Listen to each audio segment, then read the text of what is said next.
The Swiss Family Robinson by Johann David Wyss. Chapter 20. The next morning I decided on returning to the wreck. The idea of the pinnace continually haunted my mind, and left me no repose. But it was necessary to take all the hands I could raise, and with difficulty I got my wife's consent to take my 3 elder sons, on promising her we would return in the evening. We set out, taking provision for the day, and soon arrived at the vessel, when my boys began to load the raft with all manner of portable things. But the great matter was the pinnace. It was contained in the after hold of the vessel, immediately below the officers' berths. My sons, with all the ardor of their age, begged to begin by clearing a space in the vessel to put the pinnace together, and we might afterwards think how we should launch it. Under any other circumstances I should have shown them the folly of such an undertaking. But in truth I had myself a vague hope of success that encouraged me, and I cried out, "To work! To work!" The hold was lighted by some chink in the ship's side. We set diligently to work, hacking, cutting, and sawing away all obstacles, and before evening we had a clear space round us. But now it was necessary to return, and we put to sea with our cargo, purposing to continue our work daily. On reaching the bay of safety we had the pleasure of finding my wife and Francis, who had established themselves at Tent House, intending to continue there till our visits to the vessel were concluded, that they might always keep us in sight, and spare us the unnecessary labor of a walk after our day's work. I thanked my wife tenderly for this kind sacrifice, for I knew how much she enjoyed the cool shade of Falcon's Nest, and in return I showed her the treasures we had brought her from the vessel, consisting of 2 barrels of salt butter, 3 hogsheads of flour, several bags of millet, rice, and other grains, and a variety of useful household articles, which she conveyed with great delight to our storehouse in the rocks. For a week we spent every day in the vessel, returning in the evening to enjoy a good supper and talk of our progress, and my wife, happily engrossed with her poultry and other household cares, got accustomed to our absence. With much hard labor the pinnace was at last put together. Its construction was light and elegant. It looked as if it would sail well. At the head was a short half-deck. The masts and sails were like those of a brigantine. We carefully caulked all the seams with tow dipped in melted tar, and we even indulged ourselves by placing the 2 small guns in it, fastened by chains. And there stood the beautiful little bark, immovable on the stocks.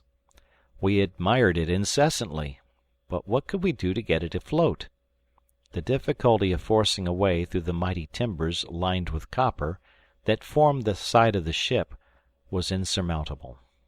Suddenly, suggested by the excess of my despair, a bold but dangerous idea presented itself to me, in which all might be lost as well as all gained. I said nothing about this to my children, to avoid the vexation of a possible disappointment, but began to execute my plan. I found a cast-iron mortar, exactly fitted for my purpose, which I filled with gunpowder. I then took a strong oak plank to cover it, to which I fixed iron hooks, so that they could reach the handles of the mortar. I cut a groove in the side of the plank, that I might introduce a long match, which should burn at least 2 hours before it reached the powder.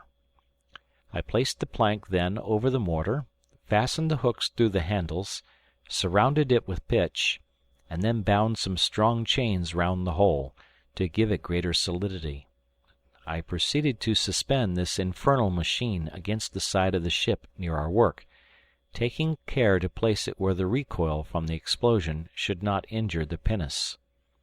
When all was ready, I gave the signal of departure, my sons having been employed in the boat, and not observing my preparations.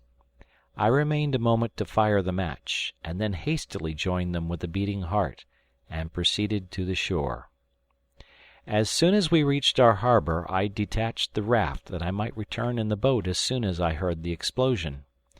We began actively to unload the boat, and while thus employed, a report like thunder was heard.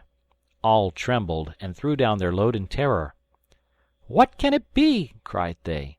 "Perhaps a signal from some vessel in distress. Let us go to their assistance." "It came from the vessel," said my wife. "It must have blown up. You have not been careful of fire, and have left some near a barrel of gunpowder." "At all events," said I, "we will go and ascertain the cause. Who'll go with me?" By way of reply, my 3 sons leaped into the boat, and, consoling the anxious mother by a promise to return immediately, away we rowed. We never made the voyage so quickly. Curiosity quickened the movements of my sons, and I was all impatience to see the result of my project. As we approached, I was glad to see no appearance of flames, or even smoke. The position of the vessel did not seem altered.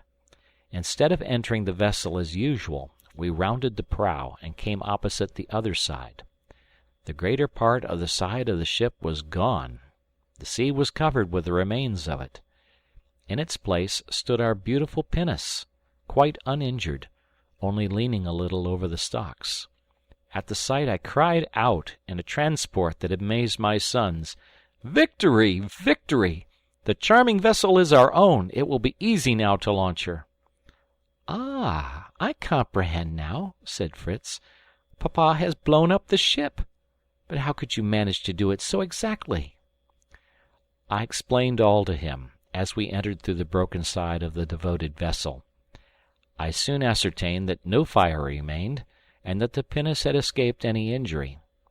We set to work to clear away all the broken timbers in our way, and, by the aid of the jackscrew and levers, we moved the pinnace, which we had taken care to build on rollers, to the opening. Then, attaching a strong cable to her head, and fixing the other end to the most solid part of the ship, we easily launched her. It was too late to do any more now, except carefully securing our prize. And we returned to the good mother, to whom, wishing to give her an agreeable surprise, we merely said that the side of the vessel was blown out with powder, but we were still able to obtain more from it, at which she sighed, and, in her heart I have no doubt, wished the vessel and all it contained at the bottom of the sea. We had 2 days of incessant labor in fitting and loading the pinnace. Finally, after putting up our masts, ropes, and sails, we selected a cargo of things our boats could not bring. When all was ready, my boys obtained permission, as a reward for their industry, to salute their mamma, as we entered the bay, by firing our 2 guns. Fritz was captain, and Ernest and Jack at his command put their matches to the guns and fired. My wife and little boy rushed out in alarm, but our joyful shouts soon reassured them, and they were ready to welcome us with astonishment and delight. Fritz placed a plank from the pinnace to the shore, and, assisting his mother, she came on board. They gave her a new salute, and christened the vessel the Elizabeth after her. My wife praised our skill and perseverance, but begged we would not suppose that Francis and she had been idle during our long absence. We moored the little fleet safely to the shore, and followed her up the river to the cascade, where we saw a neat garden laid out in beds and walks. "This is our work," said she. "The soil here, being chiefly composed of decayed leaves, is light and easy to dig.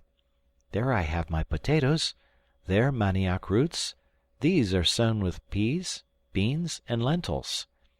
In this row of beds are sown lettuces, radishes, cabbages, and other European vegetables. I have reserved 1 part for sugar canes. On the high ground I have transplanted pineapples, and sown melons. Finally, round every bed, I have sown a border of maize, that the high bushy stems may protect the young plants from the sun." I was delighted with the result of the labor and industry of a delicate female and a child, and could scarcely believe it was accomplished in so short a time. "I must confess I had no great hope of success at first," said my wife, "and this made me averse to speaking of it. Afterwards, when I suspected you had a secret, I determined to have one too, and give you a surprise." After again applauding these useful labors, we returned to discharge our cargo, and as we went, my good Elizabeth, still full of horticultural plans, reminded me of the young fruit trees we had brought from the vessel. I promised to look after them next day, and to establish my orchard near her kitchen garden. We unloaded our vessels, placed on the sledge all that might be useful at Falcon's Nest, and arranging the rest under the tent, fixed our pinnace to the shore by means of the anchor and a cord fastened to a heavy stone, and at length set out to Falcon's Nest, where we arrived soon, to the great comfort of my wife, who dreaded the burning plain at Tent House.